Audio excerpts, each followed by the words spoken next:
Hello, everyone, and welcome back to Heroes of Nottingham. I'm Brandon. Today we've got Zach Hello. and Um, oh, sorry, you go ahead. oh, and we're going to be talking about the 10 best cards in set 4. Heck yeah. We got our spoilers last week. There's a lot of excitement, a lot of buzz about what's good, what's bad, and Zach and I have been looking at the cards, and we've come up with a list of 10 cards we think are the best cards in the set. Yeah. So, Now our lists are a little different, I assume. mhm. So we're going to do both of our 10s and we're going to go up the list from there up to number 1. There might be some ones that are the same, but I imagine we'll have a couple different opinions. Yeah, and that's good. That's good. Um, Yeah. so we'll go ahead and start with you. So you tell us, what is your number 10 pick? My number 10 pick is the Muses, Proclaimers of Heroes. 4 mana, 2/4 ward. And then whenever you play a song, you may return chosen character with 2 or less strength to that player's hand. I think this card is going to be a tempo all-star. You're just going to play it on 4, and then starting after that, you're going to just start bouncing and bouncing and bouncing, and they're just going to fall further and further behind as you continue to sing songs and get ahead. Yeah, it certainly fits in the theoretical Amber Emerald list or the Mm-hmm. existing like Amethyst Emerald list. Like there's certainly already decks that exist that you can like or Amber Emerald, which doesn't quite exist yet, I guess, but Yeah, we're seeing some tools for that deck. You know, for this sure. deck's definitely or this card's definitely going to fit in there and do some work.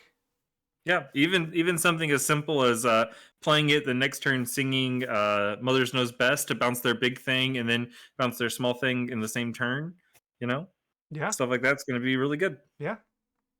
Almost in that case, it might behave a little bit like Ursula, but you're probably playing Ursula in that deck too, so Yeah. we got a lot going on. All right. So my number 10 pick is Ariel Treasure Collector. Oh, Um, a good one. so this card will probably fit in the existing kind of red, blue, red item decks. It'll also probably fit in, blue steel or sapphire steel, item decks. But I wasn't actually all that. I didn't think about this card very highly the first time I saw it because I was like, oh, it's another uninkable. But honestly, like, if you're playing an item synergy deck anyway, you're unless you're in the mirror. Maybe in the mirror this card doesn't overperform, but like generally speaking, you're going to play this card. It's going to quest for 5. You're probably playing it with Lucky Dime. It's almost like behaves like a Belle, but one of Belle's biggest weaknesses is the fact that she's, you can't really protect her, where this Ariel has ward. So you can't just like Medusa. You can't just, Along Came Zeus. You can't just remove Mm-hmm. it. This thing is going to stick around, and I don't know how you protect it once you quest, but you're at least getting your 5 out of it. Yeah, I think one of the things that's the most interesting about it and how you actually wind up protecting it a lot of the times is with in blue steel, which is where I think this card's going to really shine, and I think that deck's going to take over as far as the item decks go. With the Fortispear, you can give one of your other things like bodyguard, and then they Oh, have to attack that, and you can protect the aerial and get another quest out of it. that's a good point. That's a good point. So Ariel is my number 10. So Zach, what is your number 9? My number 9 is We Don't Talk About Bruno. This card has the potential to be a game changer. I think that this is the biggest reason for that theoretical Amber Emerald deck to exist. Being able to go turn 3, play Ariel, Spectacular Singer, get this, like, search for your top 4, get this card, next turn, bounce their thing, make them discard a card at random, and just, you're off to the races at that point. Um, I think that this card alone is going to make that archetype a thing. I completely agree with you, and I totally hate it. That extra, just those last few words, a discard a card at random, at random. Oh my, Yeah. oh man. It's going to be exciting the first time you get to like bounce their, whatever, their Ursula, and then they discard their friends on the other side, and you're like, perfect. We're just like, like you have to now replay the Ursula. I took your card, your payoff card. Like, yeah. Yeah. Yep. Yep. That's all. Yep. That card is definitely going to be good, and I'm not going to enjoy it, but that's okay. That's okay. All right. My number 9, similar in that they're both songs, is Second Star from the Right. Okay. Um, I think the decks that would already be playing this card, like your Ruby Amethyst and um, your Jafar style decks, or even Hmm. even like Steel Amethyst, the value deck. It's just 10 isn't really that much when you think like of cost of cards. Like Jafar's 5 or 7 by himself. Like I don't know. It's just the idea of drawing 5 cards for free at really any cost in this game with songs. It's literally free. It's just I can't see how this card isn't going to be an all-star. So yeah, I'm draw 5. Yeah, I agree with you. And like one of the things to be aware of when you're thinking about this card, like as you're putting it into your decks, like at home, is it's not actually that hard to sing. Something like Rabbit Rabbit Cusco is enough to sing this. Yep. And those are cards that you You, want to be doing something like that with anyway. I So think your mic cut out. oh, can you hear me? I can hear you now. I can hear you now. Sorry. Okay. Yeah, but something like that, like Rabbit Rabbit, Cusco, Fox, Maleficent, Goat. There's infinite combinations of 3 and 4s and 2s that just, oh, I have 10. Yeah. Cool. And you didn't have to do anything special for it. You just kind of Yeah. played your game, and now you get to draw Hmm. 5 cards. Yep. Maui is great. Another great Yeah, one. exactly. Yeah. Exactly. That's a good point. Okay. So what is your number 8? All right, my number 8 is Sisu, Empowered Sibling. This is the big giant shift Sisu. I think that this card is going to go in a lot of different archetypes, different decks. Anything from like Amber Ruby to maybe even like a Ruby Steel. Um, like I think that this card is just powerful enough to it just comes down, banishes all your opponent's things with strength 2 or less. You can get silly with it with stuff like Lost in the Woods, giving all your opponents like sing Lost in the Woods, then shift this. But yeah, I think that this card has the potential to be a pretty powerful just character that you can play and wipe the board. Yeah. Considering the shift cost is 6 and Madame Medusa costs 6, and Madame Medusa only takes out one thing and only quests for 1, and this has everything plus more. This card seems really good. It's also a one-sided board wipe, especially if you can Yep. set up like you were saying with what is the card Lost in the Woods? Is it Yeah. okay? Lost in the Woods with this card, like you can potentially sing that card for free and shift this card on the same turn, Mm-hmm. and you just get the one-sided board wipe your opponent's board, and you now have a 3 quester along with whatever you just sang with and maybe whatever else. So Yeah. yeah. And I think the important thing is that one of the things that when we're looking at Lorcana overall is what the shift payoffs have to have either a 1-drop shift card that like a goon, or they need to have something that's like an impactful card that you can shift on top of. Right. And the fact that we got 2 small Sisus that are both playable in the same set, I think is one of the main reasons why this card gets a notch up on my belt. Yeah, Like, that's fair. That's fair. We may even talk about one of those later. oh. And Okay. what is your number 8? All right. My number 8 is Triton Discerning King. All right. All right. So the idea that you can sack your items to gain lore as like a different win con sounds very interesting. Like I like the decks that are already playing, like uh, Sapphire Steel and Sapphire Ruby at this moment are already playing. Sorry, I'm trying to like type and There we go. I think we're good. Yeah, they're already playing a bunch of items. This just lets all your popsicles, if you're not sacking them all to if you're not sacking Haversham? them all to Flaversham already, you can just sack them and start gaining lore, which like there's a lot of games with especially Ruby Sapphire where you're starting to turn the corner and you kind of have the inevitability that you're probably going to win this game, but if you're at 2 lore and your opponent's at 16 lore, you might actually end up losing that game even though you're Yeah. really getting ahead because they're just too close to winning. This card will help you catch up. It's also a 3/3 for 3, and that 3 strength on characters in this game is just actually like very good. 3 is like kind of the key number to like kind of like challenge everything effectively almost, Hmm. especially cards that are like 5 or less most of the time. So I don't know. I think this card is going to be an all-star.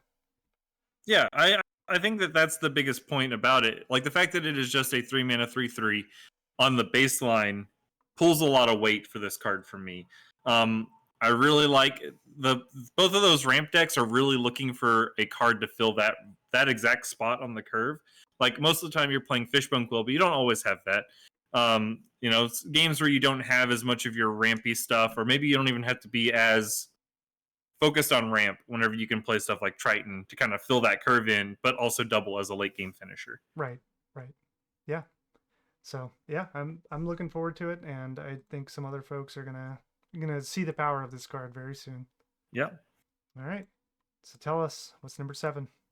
Number 7 for me is Ursula, Eric's Bride. Okay. Um, so Ursula, Eric's Bride, a shift Ursula, in Amber. Um, I think this card is going to be pretty sweet.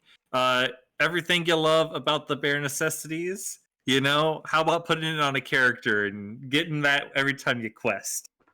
Yeah. Pretty good. Yeah. As a bare necessity enjoyer in my Amber Ruby list, I'm certainly looking forward to playing this card. Um, Something to note about it is the shift cost to discard a song. That makes it the idea of being able to shift this and play this on turn 3, because that's the even if you're playing Pluto dock shenanigans, you're still going to play this on 3 and not be able to quest until 4. The only way you're actually going to be able to sing this thing or quest with this thing on turn 3 is to play the 2 cost or the 1 cost. Are there any 1 cost Ursulas? There's a bunch of 2 cost Ursulas. There's a So bunch of 2 cost ones. you would have to shift it on 3 and sing it on 3, but it's only going to fit in certain archetypes, namely Amber Emerald, because you have both Yeah. the new one, the new singer one, and you also have Ursula Deceiver from last set that lets you steal a song from your opponent. So it's Hmm. kind of nice, especially if you play 2-drop Ursula, look at their hand, take a song, know what's in their hand, immediately shift it, take something else from their hand. It just sounds brutal. Yes. Yeah, and the fact that it also quests for 2 and is a 2/4, those are Mm-hmm. pretty good stats.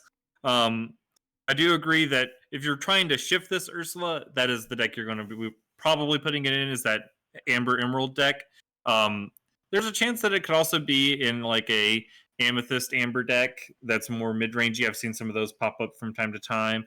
And then I think you can just play it base, like just as a 4 mana 2/4 in Amber Ruby, Well, that's what as I'm just like a, doing. yeah. Sign me up. Yeah. Just be like, this is a value character, and I can play even less non-character cards now. Yeah, yeah. It's cool flip, cool flip for Mufasa. Yep. Okay, so number 7 for me is, and this is a pretty exciting card. It is Hidden Inkcaster. So a new 2 cost uninkable item. It enters and lets you draw a card, much like Popsicle and Fortisphere. This card also lets you ink uninkable cards as if they were inkable. So it doesn't. Um, it's not like Fishbone Quill or anything like that. It literally just lets you ink uninkable cards, which is like a game rule change on a card. I don't know where the best home for this deck is, but this card, it just opens up so many possibilities for deck building, and in future sets it's only going to get more interesting what it's capable of doing. So I can't tell you exactly where I think this card's going to overperform yet. I just know that this card matters. Yeah, I think that to me, this card kind of screams Emerald Steel.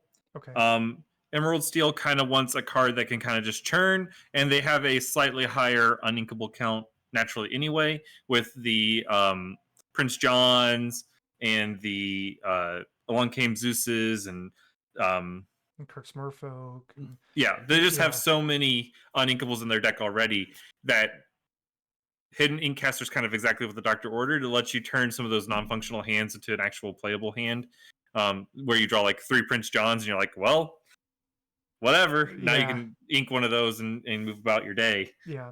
Um, Maybe a little tempo loss because you have to like give up your turn too, but it's still like salvages those games, especially in green, like in Emerald Steel. I don't personally play the deck, but I've certainly played against it, and I know there are hands where my opponents have had like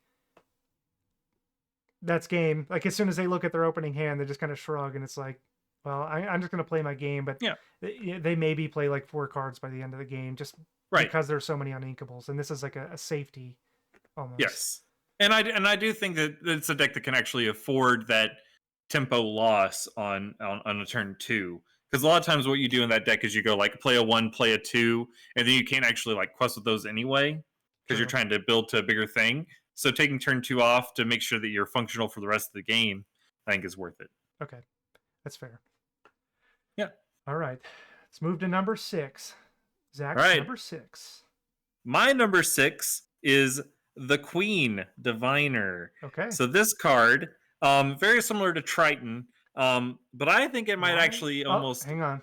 Sounds like your audio went out again. Okay. Oh, we're back. All right. So the Queen Diviner, very similar slot to Triton, like you were talking about, but I think this card has the potential to be even better. So while Triton helps you like end the game faster, this card lets you just churn through your deck so fast and find those key items. The fact that so it's tap, look at the top 4. You may reveal an item card and put it into your hand. If it costs 3 or less, you just get to play it for free. Exerted. So not only can you just like find your fishbone quills and your popsicles and whatnot more consistently, but it also searches for lucky dime. So you're already playing 1 to 2 lucky dimes in your deck, like max anyway. So this just helps you find that more consistently, dig through your deck, churn through, find those key cards, and it is still that 3 mana 3 or that 3 drop 3/3 stat line that we were talking about, Yep. and has the upside of being inkable. Yeah. Yeah. I'm trying to think if there are any items in the game that like banish something or you banish it to like deal 2 damage or something. I'm sure something, nothing's coming to mind immediately, but something like that maybe exists, and being able to like quest, find it, put it in play, and then pop it immediately as like a removal sounds interesting. I don't know if that exists yet. It might, but there's still other I mean, even the idea of playing this card, questing, finding a popsicle, it's, Yeah, not the most it is a exciting one. tap. It is tap and not quest. Oh, I don't it's know if it's tap. Okay, okay. yeah. So you're tapping instead of the one lore, which it's one lore, Yes. so it's Right. fine. So even the idea of tapping, finding a popsicle, putting it into play for free is like, well, I get this item and I get to draw a card at the cost of tapping this character. And Hmm. like you said, it's a 3/3. It's gonna, even if they, decide to fox it or whatever, it's at least trading. So that's a Yep. plus. And like some of those games, like where you're trying to find a popsicle or stuff, you don't have to aggressively mulligan is aggressively for those because you can tap your queen, find the popsicle, ink your card, and then play the Flaversham on 4 anyway, naturally, just 3 to 4. Yeah. Yeah, I think queen is high up there. Cool. And if you happen to find like a Fortisphere, like we said again, you can use that to protect the queen by making them attack the Flaversham after you got value. Just Yeah, that's pretty good. Or even like you're probably playing Scuttle. You can give Scuttle yeah, the sure. bodyguard. Give Scuttle. Yeah, you have to attack Scuttle. All right, my number 6 is Hey Hey, Bumbling something. Rooster. Rooster. Okay. Hey Hey, Bumbling Rooster. So many of you remember Mickey Detective, or maybe you're even still playing Mickey Detective. This card is just an upgraded version of that card almost in a different color. So when you play this character, and if an opponent has more cards in their inkwell than you may put the top card of your deck into your inkwell face down and exerted. So it reads almost literally the same as Mickey, except they need to have more ink than you. So if you're on the draw, if you go second, you play this and you're going to be down in ink anyway. Or if you're playing against a ramp deck, or what, maybe just it's later in the game and you didn't ink for a turn, and you just play this and get the ink again anyway. Um, the fact that it's a three cost 2/3, it's inkable. It quests for 2. Why does it quest for 2? I don't know. It just does. Like this card's like actually kind of insane, especially since it's an uncommon. It's not. This isn't even the Yeah. legendary. It's just an uncommon. Yeah, I think one of the coolest things about this card is that in the game of Lorcana, there's been a lot of discussion at various points about the play being so important, right? Being on the play, everyone's like, being on the play is all that matters. Like, if you're on the play, you're going to win the game. This card lets you be on the play when you're on the draw. Okay. You get to, they go to turn 4, play their ink, play their stuff, pass. You go play this, get an ink, and then ink again. Now you're on 5, and you're now ahead of them. Yeah. Uh, yeah, and I mean, to be fair, being on the play is pretty important in Lorcana. Just saying, it's pretty important. So the fact that this card can just kind of like steal that advantage it's strong. It's very strong.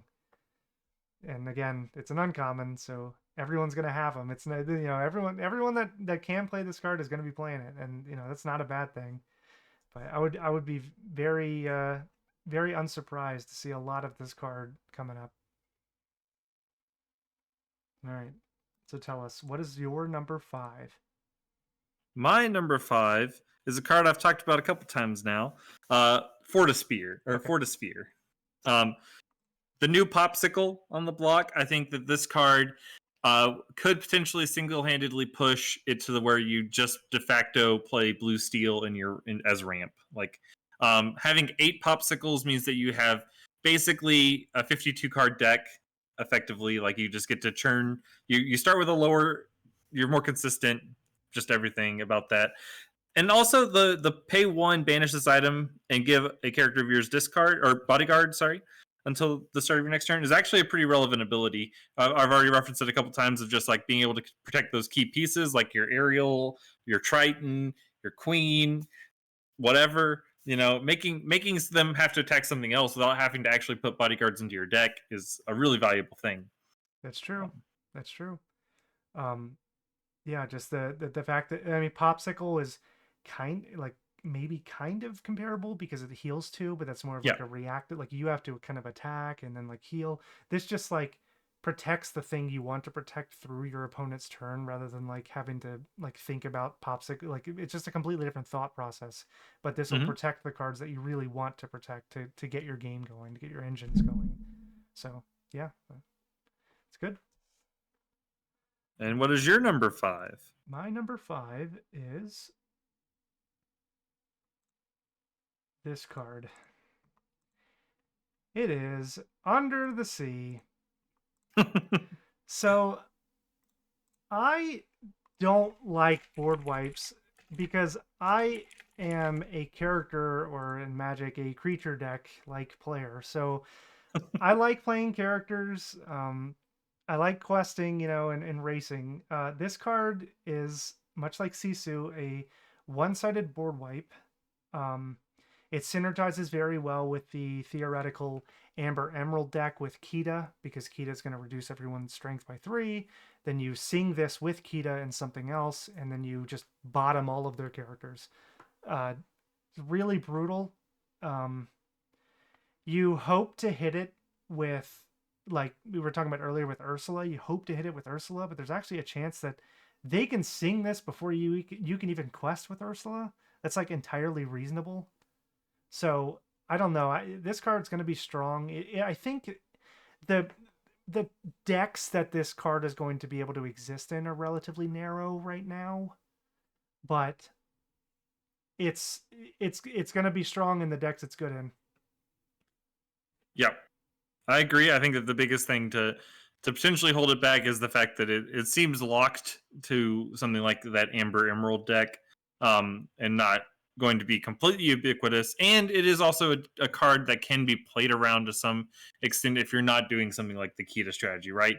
Like in other decks, like say you're playing it in Amethyst Emerald, right? It's going to be a little bit more hit or miss. You're going to be like, it's going to be like really good in the mirror because you're going to get rid of all their curse merfolks and stuff. But yeah.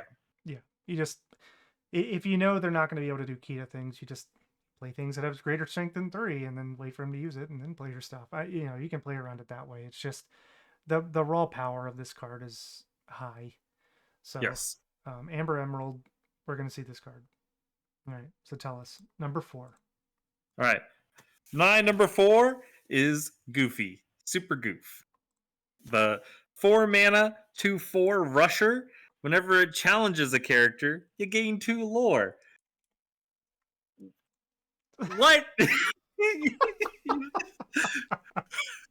This card, you read it and you're like, it's inkable? Yeah. Like what? Yep. I think that this card has the potential, like as strong of a card as it is. I think that it has the potential to potentially like replace Goat in Ruby Amethyst decks.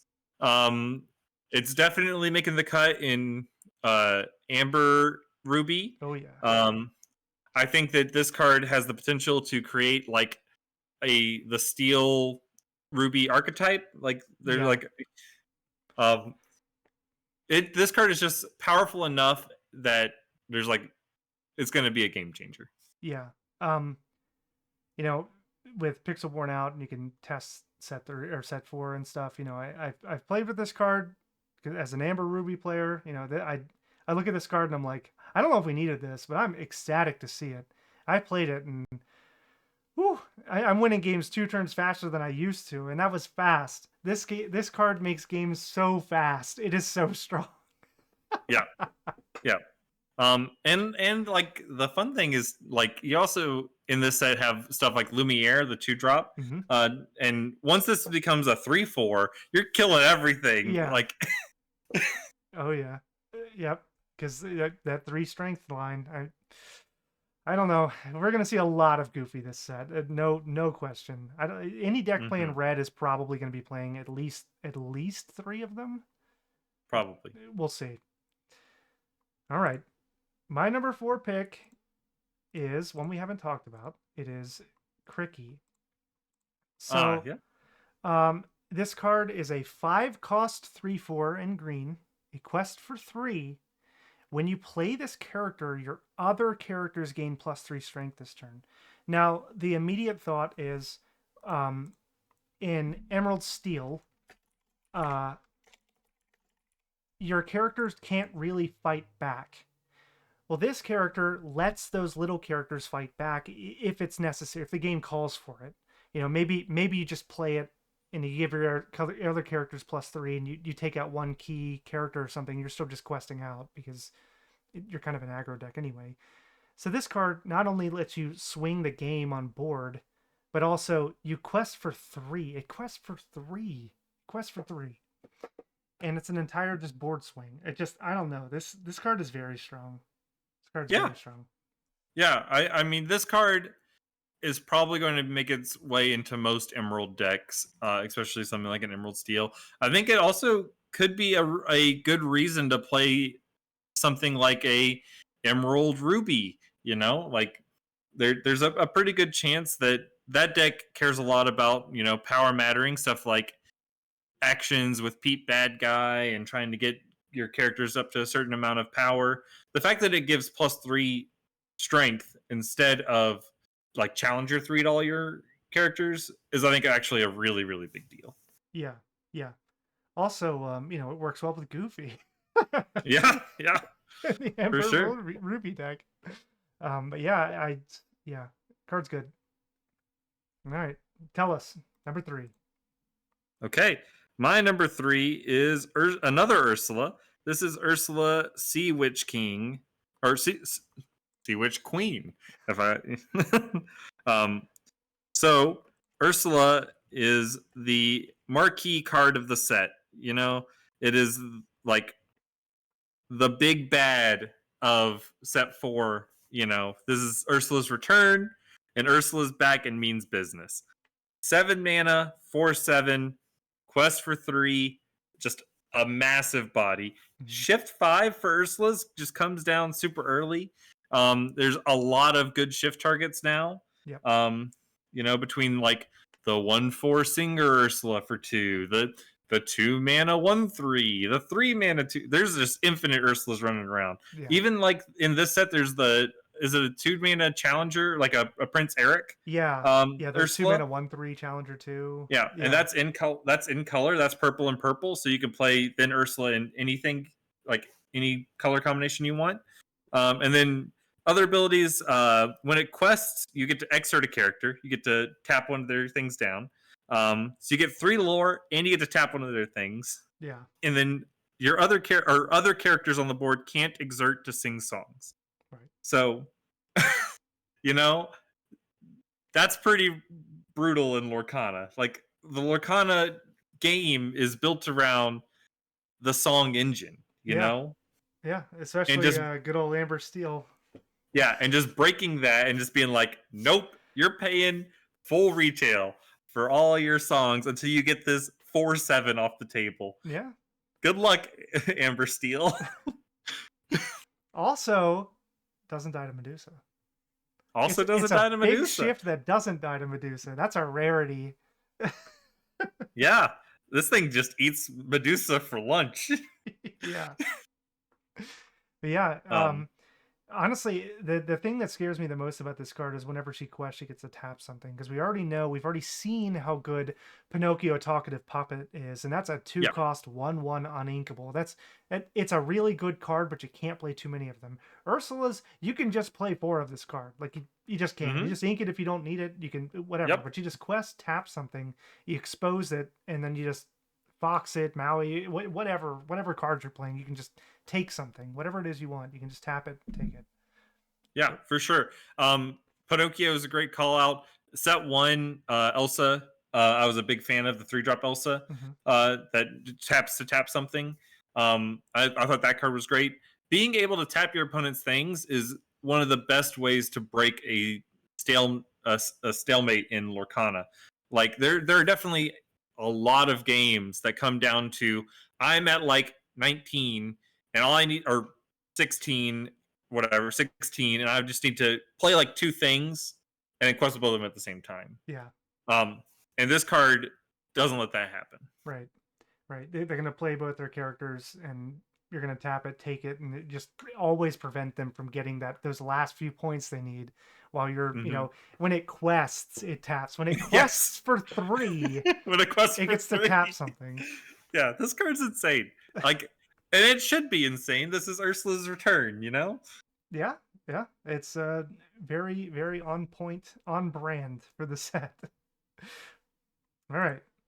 Number 3, and this is overlap, so there's not a whole lot we need to talk about on it. But my number 3 pick is Goofy.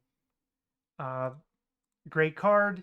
We've already talked about all the things it does well, and we are definitely going to be seeing a lot of this card in the next format. Yeah.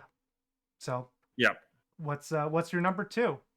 Well, I think that our number 2 and 1 are pretty similar, so we can probably just talk about them and put them up at the same time. Both our number 2 and number 1s are the same, so let's just throw that out there now.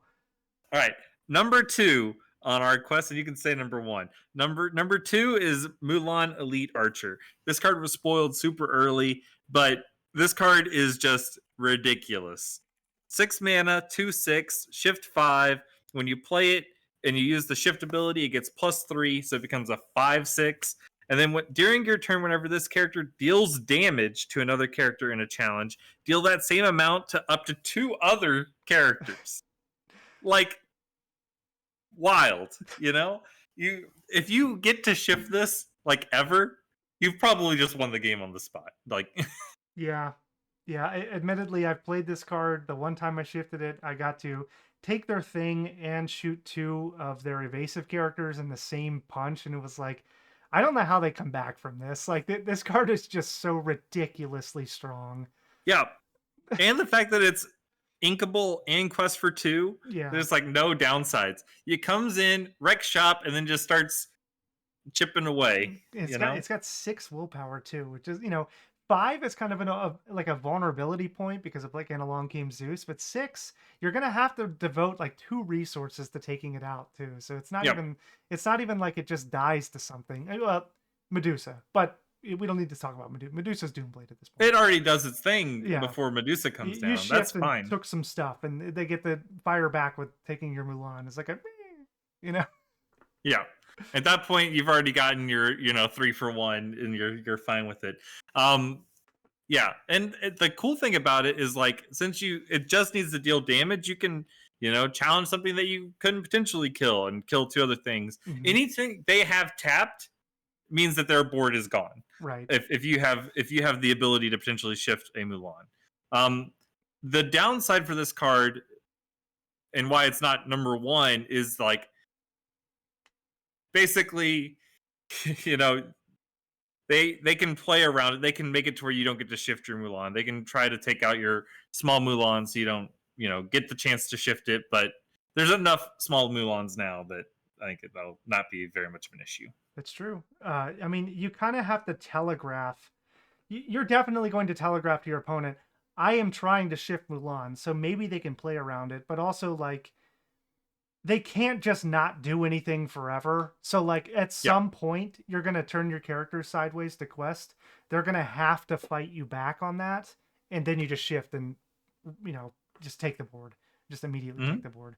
And then like I just can't even imagine, well, I can't imagine. I like it just seems so gross to play this card and then like potentially even LeFou or something untap it in the same turn with some Yep. effects. There's plenty of effects that do that, and then Yep. do it a second time. I don't know. I literally don't know how you could come back from that unless It you just drew 1,000 cards or something. But Yes, and willpower being at 6 means that it's also a really good Rapunzel target. Wears damage really well. yep, Um, yeah. So yeah, I expect to see a lot of Mulan in the future. yeah, Um, for sure. All right, yeah. let's go ahead and talk about number one. It's to no surprise, it's Diablo. So Yep. this card is a 3 cost 2/2 evasive that quests for 1. It's in green. It is uninkable, which kind of matters, not really. At that low a cost, it doesn't really matter. You can shift it by discarding an action card that may be relevant in some decks, maybe not in others. I think you just put this in any green decks anyway. But the key text on this card is that during each opponent's turn, whenever they draw a card while this character is exerted, you may draw a card. So ideally, you get to play. There's a 1-drop Diablo in the set, so you get to play 1-drop Diablo, shift this immediately in quest. So you just tap it on turn 2. That way, immediately on the next turn, they're going to draw their card for turn, and you get to replace that. You get to replace the card you just discarded to shift it.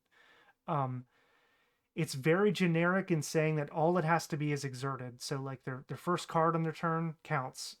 Rapunzel counts. Rabbit counts. Any way they're drawing cards, as long as it's Yeah. tapped, you also get to draw those cards. And whew, the fact that it's evasive too, it's just, oh man, this card is very strong. Yeah. I think that specifically when I look at this card, like as someone who's played a lot of Ruby Amethyst, this card terrifies me. You know, like what are you supposed to do? Like, oh, I guess I won't play Maleficent. I guess I won't play Rabbit. I guess I won't play Friends on the other side.